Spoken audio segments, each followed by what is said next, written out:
The Sports Source is brought to you by Fast Frame, with exciting Vol sports prints now available.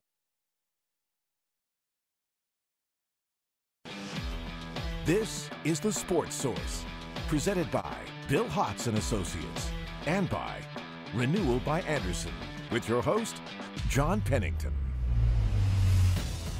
Good Sunday morning. Welcome into The Sports Source, presented today by Renewal by Andersen. We have a packed show. Tennessee looks awful in a 14-3 win over Charlotte yesterday. Ho-hum. We're not going to waste a lot of time talking about that bad game because I know a lot of you out there just flipped it off. So what we're going to talk about is big picture stuff with this Tennessee football team as you're now 3/4 of the way through the season. We're also going to talk today Tennessee basketball. The Vols get their season underway this coming week, and we're going to have a pair of Vol analysts back with us today to talk some Vol basketball. So football, basketball, there are 11 of us on one show today, which is ridiculous, which means I need to shut up and get into the show. First segment brought to you by Renewal by Andersen. It's November, and that means Black Friday deals everywhere. But with Renewal by Andersen, that's all month long. Buy one window from Renewal by Andersen and get 30% off. Plus, you get 24 months with no money down, no interest. Installation included. Save money on your heat bills this winter. Get the windows replaced right now by the best company in the world to do it, Renewal by Andersen. Schedule before November 30th. Schedule that installation before November 30th, 30% off, and then all that great deal for 24 months. Renewal by Andersen. Want to welcome in the first wave of panelists, and we have several waves. It's going to be like a hockey game today. We're going to be changing lines. We got Brian Randolph, BFL Will Overstreet, Jimmy Himes, Chuck Cavaleris down there. A lot of good opinions here, so let's give you the rundown. As I mentioned earlier, it was an awful showing yesterday. Let's go ahead and just show you how awful from the numbers. Tennessee got out first downed by Charlotte. They were outrushed 92-20. They had 26 rushes for 20 yards. That's a 0.8 per carry average. Just nasty. Total offense, yep, Charlotte had more. And in terms of tackles for loss allowed, that's right. Charlotte recorded more tackles for loss on Tennessee than vice versa. That game doesn't deserve a lot of talk. We're not going to waste our energy on it. I'm going to ask you a bigger picture question. I think we've seen blips throughout the season. You can point to specific games. But my question is, on the whole, is Tennessee a better football team now than it was when they played West Virginia? No. No, I don't know. Look, you're in game 9. You should do better than that. And yeah, Marquez Callaway said they were overlooking Charlotte for Kentucky, and another player disputed that. But my goodness, the offensive line was horrible. You can't run the football against a team that gave up at least 120 yards to 4 of their opponents. No, I don't think. Overall, Tennessee has not improved because that product they put on the field yesterday was well, awful. Awful. I got to agree with Jimmy. Overall, I have to say no, but defensively, there's some bright spots. We didn't give up any explosive plays. We're creating turnovers now, rushing the quarterback. It's an offensive game. All the rules are built for the offense, so when you go a whole game not giving up a touchdown, I say it's definitely improvement from what I saw against West Virginia when we were just giving touchdowns left and right. Okay, I'll give you that one, but I'll say this. If Will Greer was playing for Charlotte yesterday, you lose. Because he overthrew a wide-open guy, a tight end in the end zone. He had 2 guys wide open behind everybody else in the defense yesterday, and he overthrew them. True. I mean, you're right. They didn't give up. Give them credit. 3 points is 3 points. But if they had a better quarterback, we're sitting here talking about homecoming loss. We're talking about Rutgers. Homecoming loss. The problem is you still can't out-athlete other teams, other bad teams in this football game. You can't beat them one-on-one in offensive line.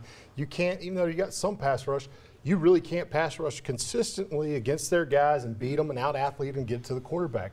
You don't inflict your will upon anybody at this league because you don't have the bodies or the talent or the ability to do it. All right, Chuck, let me give you a caveat here, Chuck. A cavalariat. A caveat. Kennedy played against West Virginia, hasn't played since. Trey Smith didn't play yesterday. Trevon Flowers, Micah Abernathy, Juwan Jennings didn't play. Ty Chandler was banged up, barely played. Does that change the view here for you, at least? The fact that, well, you could say it's hard to say they haven't improved because you got so many guys out. Or do you just say, no, they haven't improved? I don't see the overall improvement, and I don't know that you're going to as long as the offensive line keeps holding you back. I mean, you can't make back-to-back decent plays. You keep having pre-snap mistakes. You don't block guys that are just right in front of you. I mean, until they get that fixed, this team may not win another football game. They had 21 plays of 0 or negative yards. Now, 3 of them were nailed down, so if you take it out, then it's down to 18. Only 18. Yeah. Only 18. Charlotte, too. Against Charlotte. Yeah. Three-man rush gets to the quarterback. Well, that's all you right. have to say. You had the three-man rush got to Jarrett Garantano at one point. He got killed on a flea flicker. Oh, yeah. That's a play designed to where you're not going to get hit, and he got blasted as he released the thing. And it's kind of like, John, I wonder too, why is it you seem your best games have been on the road and you come back and this is a chance to really show something? It was almost like this was the game after Alabama. This was the Alabama hangover you've seen in past years. Tennessee went to South Carolina and played pretty well, you know, at moments. But this game, after the first quarter, what did you miss? The thing that's so obvious, I think, now in hindsight, Auburn got a big come from behind. They didn't play well until they got an interception that kind of turned things around late in the fourth quarter yesterday. If they get the win over Texas A&M, they're probably going to finish with 7 wins now. But that seems to be the outlier. The more you look at it, we looked at it at the time, and I think a lot of people were excited and thought, turned a corner. This looks like we're moving in the right direction. There's clear improvement.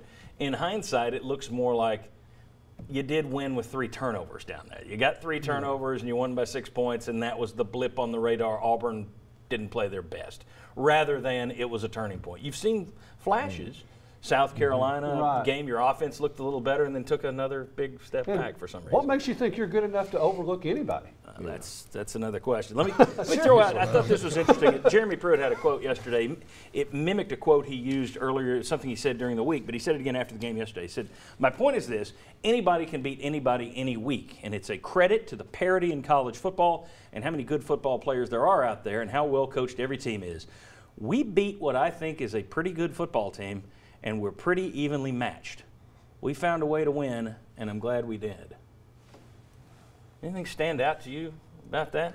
Which team was he talking about? The Hey, 49ers? it sounds like Butch Jones to me. That sounds like a Butch You Jones should quote. be evenly matched against a team that's been in the FCS for, what, 3 years now? Yeah. That's the thing that stood out. Now, he said it before the game, and I thought, that's bull. And then when I watched the game, I thought, he's closer to being right than I thought. Yeah. Is there really not that? I mean, look, I know talent is down. Don't question that at all. But are they really evenly matched with Charlotte at this point? Are you really a mid-level Conference USA You take in terms away of one talent? punt return, you were pretty even. So it's all talent. We shouldn't have seen any improvement this year. Let me put it this way. There are several guys that I watched on Charlotte's team yesterday that I said, that player's better than our player on our side of the field. We'd take him, we'd take him, we'd take him, we'd be a better team. Charlotte has better players in a lot of positions than we do. Yes, we are evenly matched with Charlotte right now. Our talent level is there.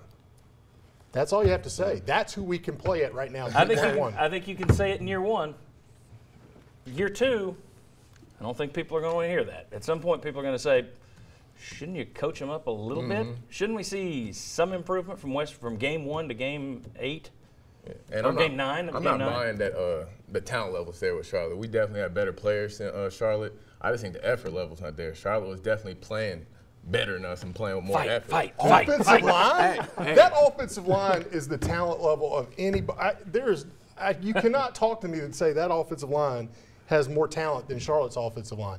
That offensive line, there's some high school teams that can go up and whip that offensive line right now that I would take and promote up against that group right now. I wouldn't say it's physical. I think it's mental. It's all mental up there. We just got some soft boys on the offense. But hey, just think how overconfident Charlotte should be when you play them again in 2020.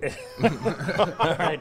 Thanks to these guys. That gives you an idea. We're going to be pretty honest here on the show today. It's not going to be. Somebody sent me a note this morning. Good luck sugarcoating that. It's like, there's not going to be a lot of sugar today. All right. When we come back, well, later on, Mark Pankratz and Isaiah Victor are here to talk a little Vol basketball. But next, a look ahead to Kentucky, and is all the we got to recruit better players talk that Jeremy Pruitt's doing, is that helping this year's team at all? Come on back on the Sports Source.